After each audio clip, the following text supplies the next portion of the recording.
her pain and we condole with her over the loss of a good public servant and an even better man. Napakinggan din natin ang panig ni Mr. Henry Tebes na ngayon ay nadadawit sa kasong ito at sa isyo ng illegal firearms. He categorically denied any involvement in such alleged illegal activities. Prior to the assassination of Governor Degamo, there were already a spate of killings in Negros Oriental. Several deaths of government officials were alleged to be politically motivated. But at this point, motive is irrelevant. One loss of life is one loss of life too many. 500 murders in a span of 5 years or an average of 100 killings a year in a province is not only alarming but also terrifying. The numbers are giving us a heartbreaking picture. We need to shed light on why such violence appears to be given free rein in what is an otherwise very beautiful province. The CAAP and the PNP has clarified the alleged irregularities in the alleged helicopter landing in Mawab, Davao de Oro, attributed to Congressman Tevez, is actually owned by Bayawan Agriventure Corporation and was merely conducting a maintenance flight last March 5. The flight plan of which was confirmed by CAAP to be Davao City, Mawab, Davao de Oro, Davao City, and no gunmen were transported on that flight as manifested in the manifest that was given by CAAP and confirmed by the PNP. And also, all the alleged gunmen in that particular day were all accounted for according to the ILG and the PNP. Lastly, our invitation to Representative Arnie Tevez to physically attend this hearing is still standing. Should he decide to attend, we have assured him of his safety inside and outside the premises of this august body, with the help, of course, of good Secretary of Interior and Local Government, Benjamin Abalos. Those who intend to speak out the truth shall always be welcomed and protected by this institution. Today, we continue with the testimonies of the victims, families, and loved ones of these seemingly politically motivated killings, and we will also hear from Negrenses who are allegedly victims of land grabbing and illegal businesses in their province. As always, we emphasize that this is in aid of legislation. Paano ba makakatulong ang Senado? Anong mga pulisiya ang kailangan gawin at anong batas ang kailangan nating amyendahan? Yesterday, some of them were identified, such as strict regulation on the selling and using of military and police uniform, amending the Omnibus Election Code, particularly Section 69 on nuisance candidates, amending the Local Government Code to ensure that the authority to appoint provincial directors must be with the PNP and not with the local government officials, crafting a law that would effectively prevent the organization of private armies not only in Mindanao but nationwide, monitoring dishonorably discharged military personnel, inventory of loose firearms and possible amendments to the firearms law, upgrading of the PNP's standard procedures in addressing the complaints of our citizens, and imposition of death penalty against erring security personnel who commit heinous crimes, taking undue advantage of their training, knowledge, and skills. We continue to welcome your input and suggestions in this regard so that we can ultimately restore order in our communities. However, And allow me to end my opening remarks with this sentiment. It is still my fervent hope that a day will come that we will no longer need to run to legislation to prevent heartless violence. We are one nation after all.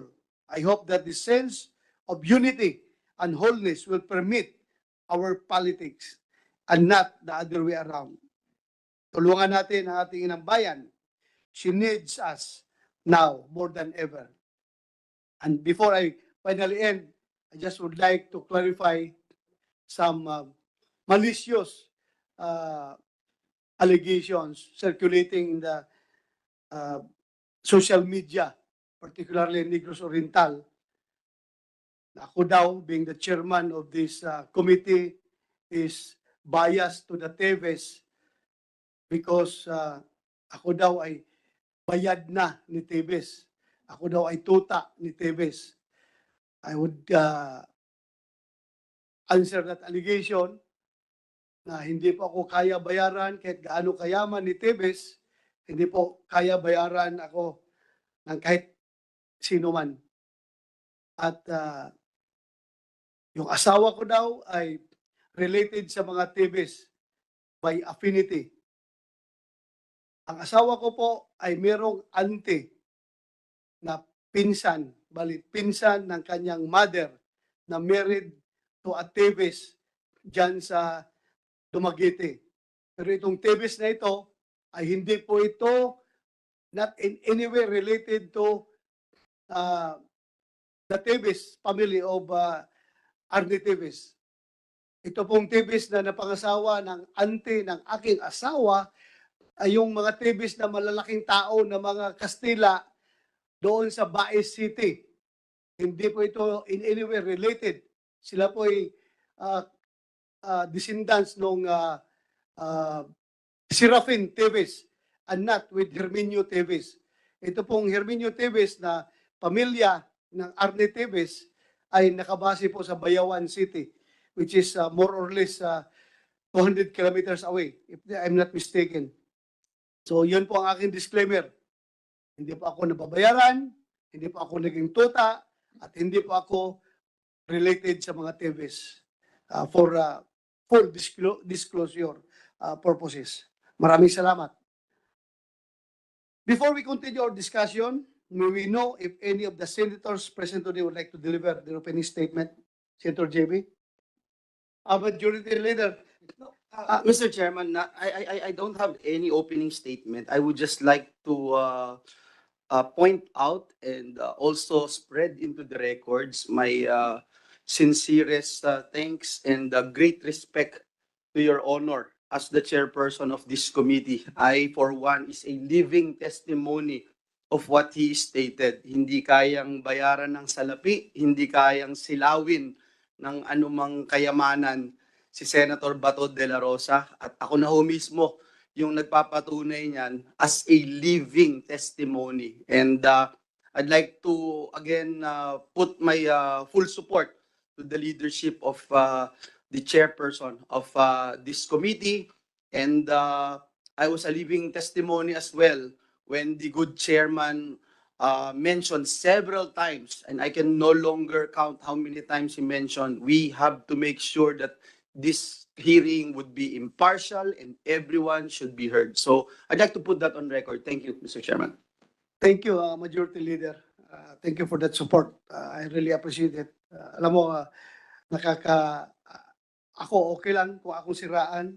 Huwag lang madama yung ibang membro ng committee na ito. Because I'm the chairman, masayang yung paghihirap natin dito na kahit naka-break tayo mag-hearing dahil nga gusto lang talaga natin ma-address yung peace and order situation ng Negros Oriental.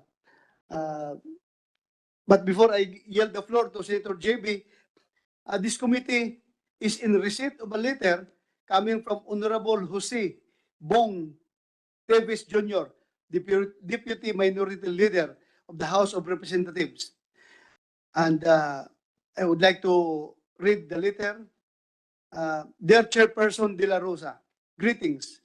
During the public hearing on the Senate Committee on Public Order and Dangerous Drugs today, 17 April 2023 on the brazen assassination of incumbent Negros Oriental Governor Ronald Degamo. Senate Majority Leader Joel Villanueva mentioned that about 2 or 3 days ago, his informants told him that Representative Arnolfo Arniteves Jr. was seen eating in a restaurant in Lotte Hotel, South Korea. The undersigned would like to manifest and express that this representation was also in South Korea on official business together with the fellow members of the Committee on Rules from April 12 to 16, 2023, and was billeted at the Lotte Hotel in Seoul, South Korea. Attached is a copy of this representation's travel clearance and itinerary during authorized speaker Ferdinand Martin Romualdez. Hoping for your positive response on the matter. Thank you. Respectfully yours, Honorable Jose Bong J. Teves Jr., Deputy Majority Leader Representative, TGP, Party List. So yesterday this was cleared. This was immediately notified. This committee was immediately notified by our Majority Leader na ibang Teves pala yung nakita ng mga taga nandoon sa Seoul, Korea.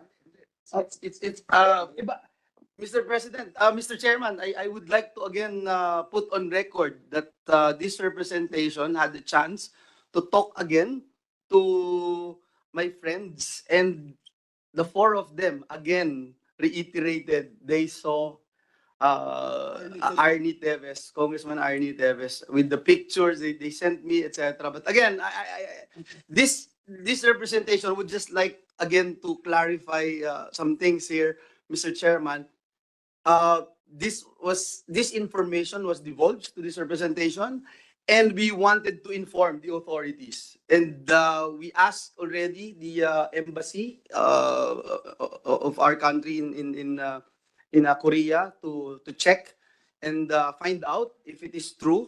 And wala ho tayong intensyon para i-drag din yung ibang pangalan, lalo na si Congressman Bong Teves, who is a fraternity brother of this representation. Thank you, Mr. President, Mr. Chairman.